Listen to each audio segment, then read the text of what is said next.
engines on the island of Sodor look forward to Harvest Festival time. But most of all, they look forward to Sir Topham Hatt's Harvest Firework display. Sir Topham Hatt came to see Thomas and James. James, you are to collect the fireworks from the depot. James was overjoyed. Thomas wasn't happy at all. But I wanted to collect the fireworks, Thomas pouted. Sir Topham Hatt chose me because I'm as red as a rocket and twice as grand. James steamed proudly across the countryside. Brightest and best, brightest and best, he hummed happily to himself. He was having a wonderful day. Thomas was still upset when he arrived at the shunting yards. Father James, he growled, and he biffed the troublesome trucks closely around the yard.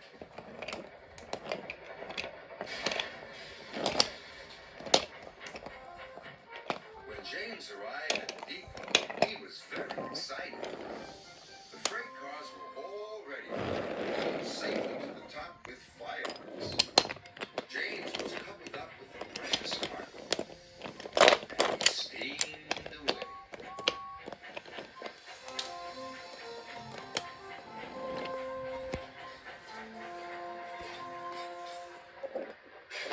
Thomas shunted the last truck closely into place. The troublesome trucks were glad that job was finished. Oh.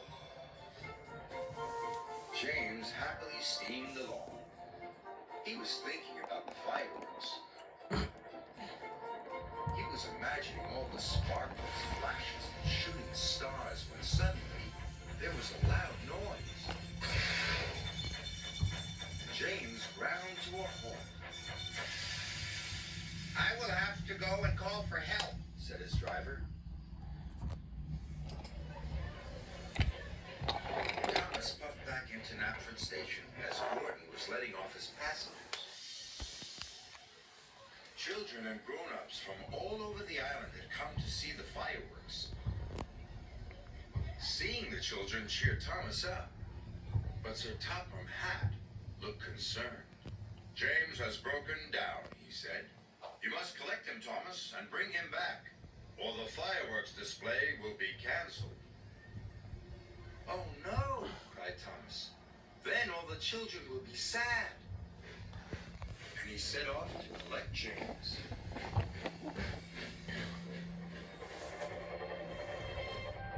Thomas puffed across the countryside. Even with his light on, Thomas knew he had to be very careful.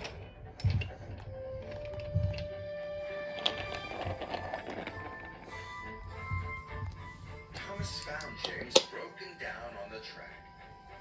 Hello, busted boiler, teased Thomas. You don't look very useful now. James was upset. But when Thomas got behind James, he couldn't see ahead. You will have to look out for me, said Thomas. James was cross. You said I wasn't useful, he pouted. But if the fireworks don't get to Knapford Station, puffed Thomas, the display will be cancelled. James didn't want the children to be sad, so he agreed to look out for Thomas, and they set off together.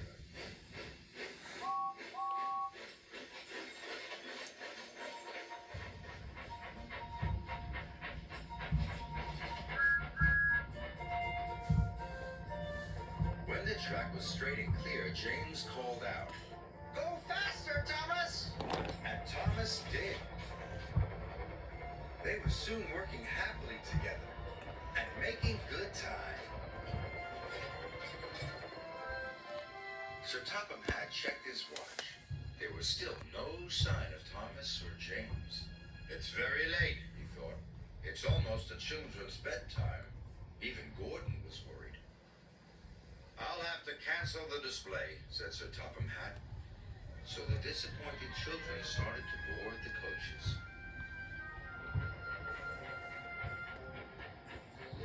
At last, they could see the signal lights. The signal had turned red.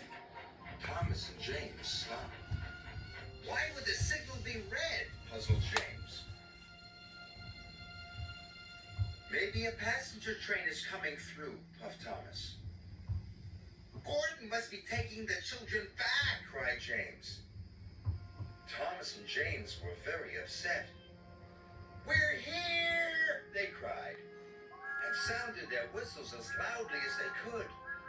But no one could hear them. The children were all on board. Gordon was ready to depart. Then Thomas had a bright idea. Send up a rocket, he told his driver. So his driver carefully lit a rocket. He stood well back. As it whooped into the sky, the rocket burst into stars. A sparkling dragon, cried Sir Topham Hatt.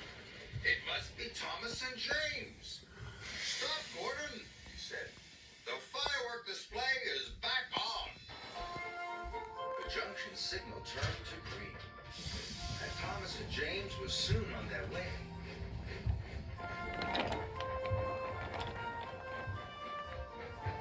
James and Thomas were soon at the station. The children cheered. Good work, Thomas, cried James happily. And good work, James, agreed Thomas. Good work, both of you, boomed Sir Topham Hatt. That night, Thomas and James watched the fireworks together. I think we are both useful engines, said James proudly. But we are most useful when we work together, puffed Thomas.